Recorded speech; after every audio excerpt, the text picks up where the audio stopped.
and welcome to this STEP podcast. STEP, Scottish Teachers for Enhancing Practice, is an organisation of classroom teachers, run by classroom teachers, putting on professional learning events for classroom teachers. It evolved from the Association of Chartered Teachers, a Scottish Government initiative now ended. But as classroom teachers, we still have that passion and commitment. Reading the comment on one feedback sheet after our 2019 conference that STEP is the best kept secret in Scottish education is one of our proudest moments. Well, tonight's STEP podcast will have the questions asked by followers of STEP and answered by David Cameron. David Cameron, the real David Cameron, is a presenter, speaker, trainer, mentor, coach and advisor. He has been a fixture at our conferences for many years, introducing us to many of the movers and shakers in the education industry, and always packs out the main hall with his workshops. And why does he keep coming back?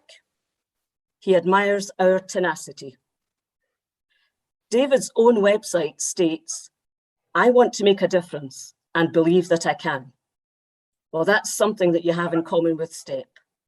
So, welcome, David. Okay, thank you very much, Sheila. Really looking forward to this. Well, without much ado, we'll go right into our first question asked by Susan. David, this question's from Jennifer in Glasgow and it comes in two parts. Recovery, reconnect and resilience has been a key message around the return from COVID lockdowns to face-to-face schooling. Do you feel this was and is a message reflective of the situation and challenges of the pandemic? And secondly, what would your fourth R be for our current position? Okay, I think I'm with you on recovery and reconnection. That's good. There's still a massive need to recover. I think we're still in it. We might be out of lockdown. I think we're still in the pandemic. I think there's a huge number of what I call catch-up illnesses.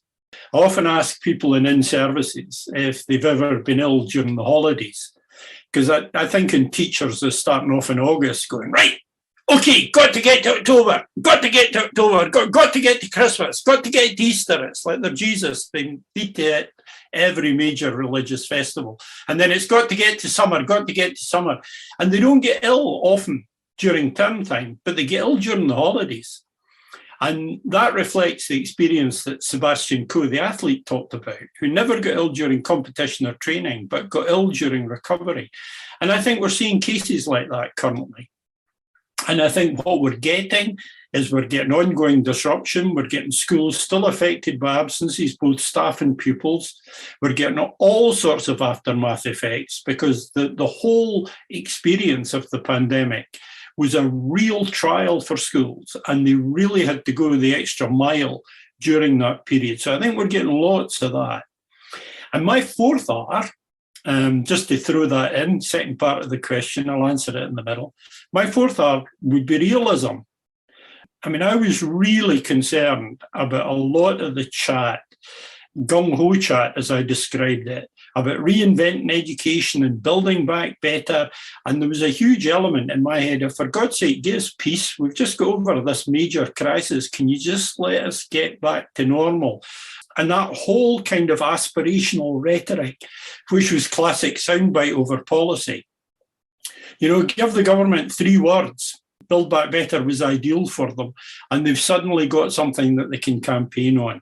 And that's not how we should be dealing with our schools. And let's ask a few questions about resilience, because that's a word that's been bandied about to the extent that I think it's becoming virtually meaningless.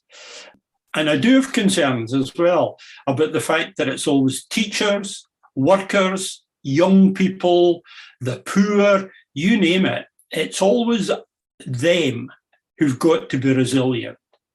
And I think resilience has become a bit like the management policy for the Titanic. You know, it's not up to us to provide the lifebelts or the lifeboats. It's up to you to find them. And kind of that's what resilience feels like. It's that emphasis continually on getting people to cope with the problems rather than solve the problems. And it's interesting how much resilience was demonstrated UK-wide by people during the pandemic, but there was still plenty of time for parties in number 10. And that culture, I think, of asking from those who are employed is becoming too much. And I think we really need to address that. So I think what we need to do is we need to look much more at what the long-term issues are, at solving them. Let's look at recovery. Let's look at reconnection. Let's give our schools, our teachers, and our pupils the opportunity to find their way back into learning. I would rather have an S word, which would be support, rather than another R word. But as I said earlier, if I'm going to go with an R, it'll be realism. It'll be an understanding of what you've gone through, what you've done, what you've achieved, and how much it took to do that, and how much it takes to find the way back in. Thanks, David. I think a lot of teachers will agree with that fourth R, particularly in this first year of recovery. And that finding the way back into learning is tough for some people. It's tough for some staff and for pupils. Absolutely. Absolutely. Okay, thanks, David. We'll go on to the next question, which is going to be asked by Donald. This question comes from Inverclyde, from Grace, and it starts with a quotation for which I apologise. You were only supposed to blow the bloody doors off, or cut them off, or part of them off, it seems. How can Education Scotland, the Scottish Government and local authorities demonstrate that teachers are valued when the best support they suggested during the pandemic was farcical at best? Right, I think it's a genuine question. There's lots of doors I'd like to blow off, but to improve ventilation, it's a pretty drastic strategy. And if the best advice you can come up with is get the saw out, take a few inches off the bottom of your aperture and let more air in, then I think we're in desperate straits. And these weren't the only issues around COVID that raised questions about the credibility for all these organisations. I mean, cast your mind back to the assessment hokey-cokey. You know, we put the whole hire in, we take the whole hire out, we put the whole hire back and we shake it all about. We find an algorithm and we move it around. That's what it's all about. And that whole kind of hokey-cokey culture of apparent indecision, of a failure to understand, really speaks to me about the need that John Seddon talks about a lot in his work around systems thinking, about how important it is to understand the flow, to understand fully how organisations work before you start to pontificate about them and before you start to change them. And I think it raised questions as to how well all of these organisations understood the flow of what was going on. But there were difficulties, and I do think that part of the problem was that people felt they had to make some kind of statement. And being in novel territory and being emergency, they had no idea what to say.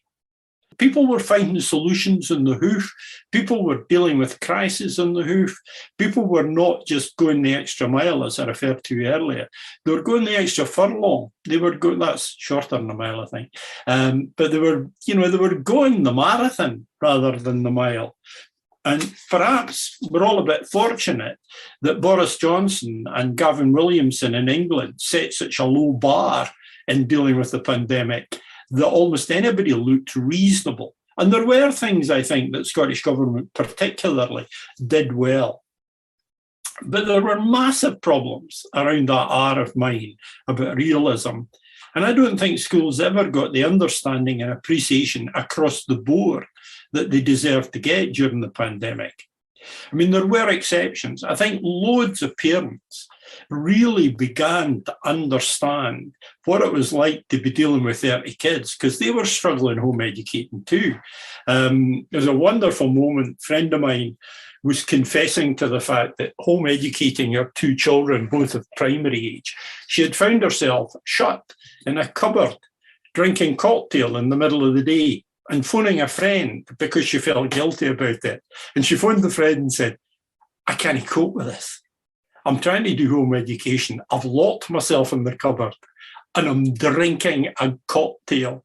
And our friend said, well, let me tell you, I haven't actually locked myself in my cupboard, but I'm in my second. And that whole sense that people had just of how difficult it was to cope, I think got people a real understanding of what you're doing on a day and daily basis. And I also think that there was a real sense that developed because of the contribution that schools made to their wider communities. They really did. Schools really did pick up the pieces in so many ways and stepped into the breach in so many ways. So I think we did build greater support and greater understanding. But I do think that at times the organisations that were mentioned really shot themselves in the foot. I mean, my imagery, if you like, for the period of lockdown and pandemic in schools was Buckaroo. If anybody's old enough to remember the game of Buckaroo, where you loaded more and more stuff onto a donkey until eventually it either bucked it off or you won the game. And it was amazing that so many schools actually won the game because lots of people could have done with bucking off during that period. You know, there was an awful lot of making it up as they went along. There was an awful lot of crisis management, and there were significant elements of stupidity. But I think what we've got to do is to think about how we deal with this. And the reality is that we should be using that experience and using these questions to actually strengthen the resolve and the demands that we make. I think we're entitled to better, and I think the debate and discussion around the Muir Review gives us the opportunity to do that. And for me, we need to be optimistic. We need to seize whatever opportunities there are, and we can't hold people to account for mistakes that were made in the past. We need to try and move forward and move forward better. And if I may say, as Sheila touched on right at the beginning, I think STEP's a really good example of that. You know, STEP has consistently been an organisation, if you like, by teachers, for teachers, but it's always been an organisation that's built bridges with Scottish Government, regardless of who the Education Secretary was, regardless of what the current policy issues were. STEP has always been prepared to make that engagement, has always wanted the Secretary for Education to be at the conference, has always given them that platform, that opportunity to speak. And the price that they've asked for that is engagement and understanding, that these people come just not to talk, but also to listen. And I do think we need to demand that of people, because clearly some of the shortcomings in understanding were shown up during lockdown. Thank you so much, David.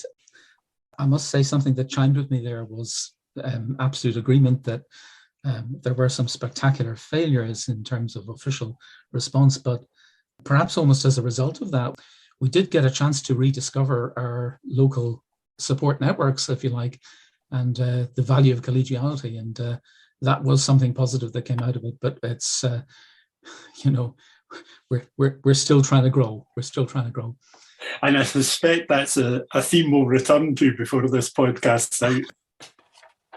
Thank you for that. Our third question comes tonight. It's going to be asked by Anne McCrae. Hi, David from the Highlands. Hello. As you say, we've been asking so much of teachers in schools during the pandemic, and Paul from Inverclyde is asking, how optimistic are you that any plans for change will take into account teacher burnout linked to their current workload, impacting on their ability to continue to work full-time while implementing that change? Okay, well, one of the first things I'd want to say in response to that question is it would actually be nice to have some plans. You know, that would actually be quite nice. I mean, the Muir report, I think, is a report that's got all sorts of commendable qualities, but it's not remotely a plan. At worst, it's a wish list, and at best, it's a statement of intent. And that, I think, is fairly classic of where we are at the moment. You know, and we really need to hope that Ken Muir's optimism about the Scottish Government response is well funded, because we don't have a plan. You know, I would be really interested if anyone could quote back to me what plans we actually have. And we've got reviews. God knows we've got hundreds of them. We've got the OECD review that seem to be reviewing Scottish education virtually on a fortnightly basis. You know, it comes around more regularly than the Glasgow Fair. So we've got all of these reviews going on. We're drowning in them, and we're drowning in critiques, and we're drowning in analysis. And again, it was interesting when Mark Priestley commented on the Muir Review. That's what he said. He said it was a really good analysis of Scottish education. And it is a really good analysis of Scottish education, but it won't be a plan until we see buy-in to it from Scottish Government. And there are positive signs around at the moment. I think realising the ambition, the early years document is a brilliant document. It's really encouraging. It's very much on the right lines. And it's light years ahead of the equivalent early years framework in England, which is a document written entirely in the rearview mirror, obsessed with school readiness rather than child development. But we've got that. And the promise response to the crisis, I think, with Looked After Children, is another brilliant document. It's not a plan either. It offers the basis for one. But again, I think what we need to see is we need to see some signs that these will be followed through. And I'm very mindful in saying all of this of the Reform Commission report from some time ago, where they said something along the lines of Scottish education and reform being ambitious in concept and flawed in implementation. And I think that's absolutely true. And the reason why we're flawed in implementation often is that we don't get the detail that we need around these reviews and statements. We need much more clarity, I think. So I'm cautiously optimistic. I think documents like the Muir report, I think realising the ambition, lots of these documents point us in what I think would be the right direction, but they're not plans, and that's what we need. And if we don't get that, we can't address the issue of teacher burnout, which I'm going to turn to, I suspect, in other parts of this conversation. Because teachers need to know where they stand. They need more than good intent to address the issues around workload. Thanks for that, David. Can all stay optimistic, hopefully. Cautiously. Great, thanks for that, Anne. The next question is going to be asked by Jodie. Hi, David. This is a question from Sandy from Aberdeen. Do you think the new proposals for reforming the education system will have the desired impact? Okay, I think the first thing we need to do with this question is to be clear about what the desired impact is. You know, I've lost track of what the desired impact is of all of the changes that we're making. Is it all about raising attainment? Because the commitment to raising attainment, I think, has been perverse in some of its impacts. I think it's drawn us away from lots of aspects of good practice. I think it's narrowed the curriculum in many instances. But is that what we're about? Is it closing the gap, whatever that means? How we close the gap in a system that's dominated by norm-referenced assessment is beyond me, because that kind of assessment will always create a gap. All we're doing is deciding who's on which side of it. So is it closing the gap? Is it about radical reform? You know, I remember Curriculum for Excellence at one stage being building on good practice, and at the same time it was almost the most radical reform in education in Europe, you know, and it couldn't be both these things. So is it about radical reform? Is it about addressing workload? Is it about teacher well-being? Is it about a complete revision of the system, or is it about building forward from where we are and addressing those areas of consistency? And I'm not clear about that. So I think we need to get much greater clarity around what that desired impact of change is. And we've not been good at that. You know, one of the things that we've tended to do in Scottish education is we've tended to shoot for the moon. Every major curriculum innovation has foundered in Scotland on the rocks of workload. And when workload's been raised as an issue, often what we've sacrificed has been the most progressive and interesting elements of the reform. So for anyone in the audience old enough to remember standard grade, and welcome to you. I'll see you in the pension queue tomorrow. But anybody that's old enough to remember standard grade will remember that as soon as that hit the rocks of workload, what we did was took out a lot of the internal assessment elements. We went back to the much more traditional elements. We made it much less of a change. I think in many respects, we've done lots of that around other initiatives. Curriculum for Excellence, I think, is partly due to that as well. So we need to be clear and have a really good look at what the issues are around any plans or any intentions that we have. But I think we need to be much bolder, and I think we need to be much more aligned if any change is going to make an impact. One of the things that I think is a really good example of potential change foundering in Scotland was the McCormick Review. And the McCormick Review of Terms and Conditions tried to align teachers' terms and conditions with the demands that were being made of us at that particular point in time. And there were aspects of McCormick which clearly weren't popular, and the whole thing foundered. And the reality is that if we're going to address workload, we need teachers with better rewards, we need them with more non-contact time, we need them with better support, we need them with better developed IT and more consistent connectivity, we need them with better training, and we need them with conditions that match the curricular changes that we're making in terms of CPD and training. And actually, if the CPD at national level was up to that task, we wouldn't need STEP. But in my view, we certainly do need STEP. So we need to get much better alignment. And if we're going to get any real impact, desired or not, from change, then I think we need to look at how other people are doing it. It's well worth having a look at Wales. There may well be flaws, there may well be contentions around what's happening in Wales, but they're actually aligning their changes much better. So I think they're much more likely to have an impact. Thank you. I agree. We definitely do need more clarity on what impact that they do actually want. Thank you.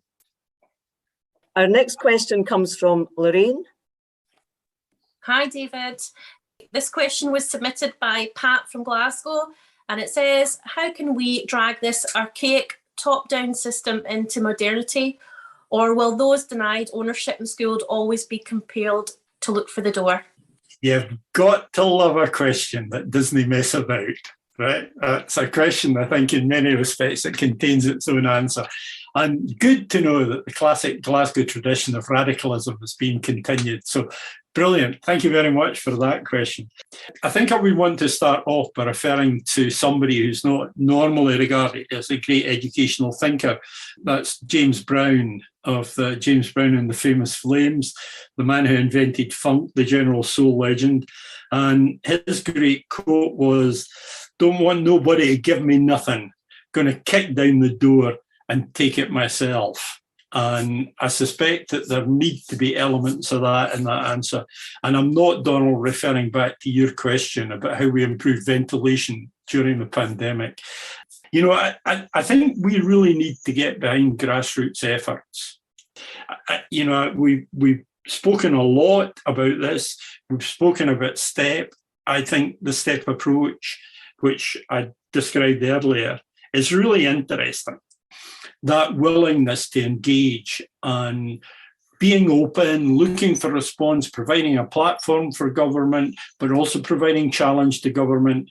I think that kind of approach, I think, really helps.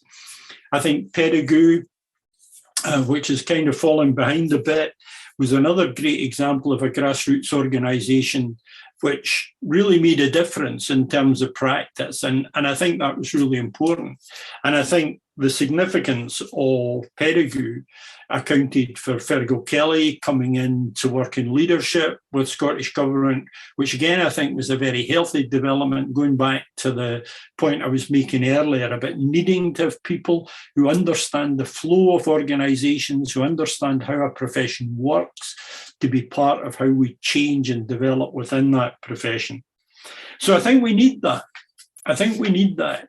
But I also think we need activism as well around the political and economic side of it. And I think that's where the unions come in. I think we really do need to look at the role of the unions. I think we need to engage with them. But I think what we need probably is a bit more vision and a bit more radicalism from unions. I still think that our teacher unions have been defensive, and my goodness, they've had much to be defensive about. You know, I think as a profession, we've been beleaguered. I think we've been assailed. There's been a need for the unions to speak up, but unions need to be taking a lead as well. I think we really need to get clarity around that desired outcome thing we spoke about earlier.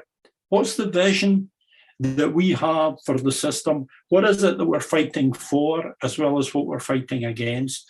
And I think there are moves towards that. You know, all credit to colleagues within the unions, but they can only go as far as their membership permits. And again, I think we need to think through that.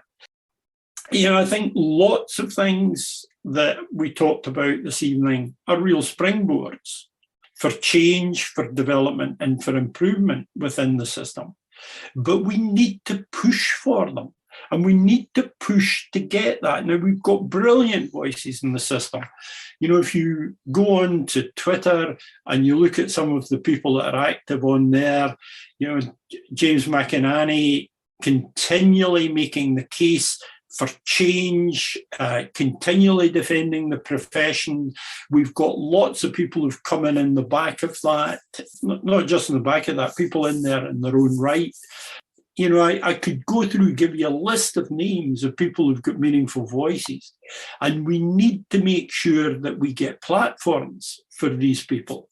Ken Muir, I think, to his absolute credit, did that. You know, he invited people on to that review group who were better known as critics of the system and who were often complaining about the closed garden, as they described it. Walter Humes was the classic example of that. You know, so we need more of that kind of courage that Ken Muir displayed. And we need to hear some younger voices. You know, honest to God, the fact that I'm still getting wheeled out, it's a course of major depression for me. You know, that I'm often asked the question, David, are you still here? You know, I turn up at events and there's a sense of frisson that goes around the room that I'm actually still alive. I think one of the best books, one of the best challenges that's come out recently is the book about our schools, Improving in Previous Best, by Tim Brighouse and Mick Waters. I did an interview with them. It was like a Marxist version of Last of the Summer Wine.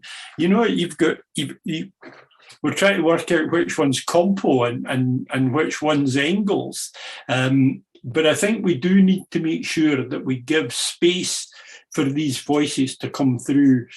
I think the growth of Research Ed, I think, is an encouraging sign in Scotland, but we need more of that and we need to make more pressure. And the other thing I think we need to do is to get better at alliances. I've said a number of times, that's one of the strengths of STEP. But what I've always tried to do is to broker partnerships between those who've got executive power and capacity and those who are in the system and demanding change. And I think we need to see more of that. We need more Muir reviews, and we need less of the roundup of the usual suspects if we're going to drag the system into modernity. And too often we obsess with leadership. So we get a focus on people who are already in a leadership position. I think we need to recognise much more collective leadership. I think we need to make sure that we do that without asking people to consistently operate above their pay grade. And I think the Scottish education system has depended on that too much for too long. So if we can get the promise realised around non-contact time, if we can get real moves through the Muir Review to have a genuine look at these institutions and bodies, whatever, you know, I mean, again, I'm not sure that changing SQA to QS is necessarily the move that we need to revolutionise assessment in Scotland, but at least it's a start. And I think we'll know whether we're going to be dragged into modernity when we see who is engaged to run the national debate. And if the response to that is, oh God, no, him again, then we'll know that modernity has been postponed for quite some time. But if the response is interesting, asking her to do it, that's interesting. If we can get somebody who does with that national debate what Fiona did with the promise, then I think we'll know that we're in business. And I think when we see who's appointed to head up whatever new organisations come in the back of the Muir Review, then we'll know whether it's simply reshuffling the decks and the deck chairs in the Titanic. We don't want to reshuffle the decks. That's like really dangerous on a boat. But we'll get a clear indication then of whether or not we're going to get a much more modern approach. But we need to keep at it, because without activism, it simply will not happen. And we need to keep making the demands over and over and over again, because otherwise it'll lose the momentum. Thanks for that. That's we've definitely had discussions about the role that STEP will have to play in allowing classroom teachers to access that national conversation. And as much as we've provided a platform for people in the past, it's maybe time for them to come and do a little bit more listening, so that we can move to a kind of bottom-up model. But thank you. Thank you. Yeah. And on the back of that, David, can I ask, has the national discussion started? Because you've got your finger on the pulse. Yeah, I don't think it, I mean, I think the problem at the moment is that we've got all sorts of discussions going on. Interestingly, there's lots of people inviting Ken Muir out to speak to them. I had him at a creative conversation in Edinburgh. He was very good. He was very open. He was very willing to engage. Other people have done the same. So I think there are lots of signs that discussions and debate has started. I think online, the debate's definitely there. I think there are more blogs, more podcasts than there ever been. So that discussion's going on. But what we need is the forum to be established, Sheila, so that these discussions are captured and they're allowed to fully make the kind of challenge to the people who really need to be challenged. And I think, I think we've got debate, but we haven't got that forum yet. And that formal part, I think, is important. And as I said earlier, it'll be interesting to see who's charged with shaping that. Because we don't want a Tower of Babel where we've got lots of noise, lots of conversation, lots of voices, and simply chaos and insecurity resulting from it. The discussion, the debate needs to be challenged. And actually, I don't like the term debate in this context. I grew up on debating at schools, and debates are about winning. Debates are about putting forward one side of an argument, hearing another, and then trying to persuade people that you're right. And at the moment, I think we've got far too much of that in the system. There's too much debate and not enough discussion.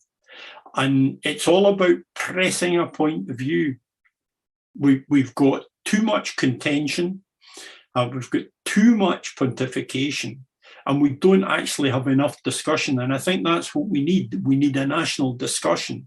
We don't need a national debate. Yeah, thanks, David, because I know everyone in STEP is desperate to be part of that discussion. And we just want to know the where and the when, and we'll be there. So, absolutely. And Sheila, I have to say, I'm delighted to hear that, because what you do is you bring with you the credibility of being an organisation that's been around, that's got experience, that's earned its spurs. And as you said earlier, the conferences that you've organised have given people a real sense of being recognised and rewarded. People have benefited from them, but they've enjoyed them and they felt, I think, respected at these events.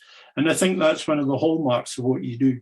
So, yeah, get involved, kick down the doors, open up the doors, take it yourselves.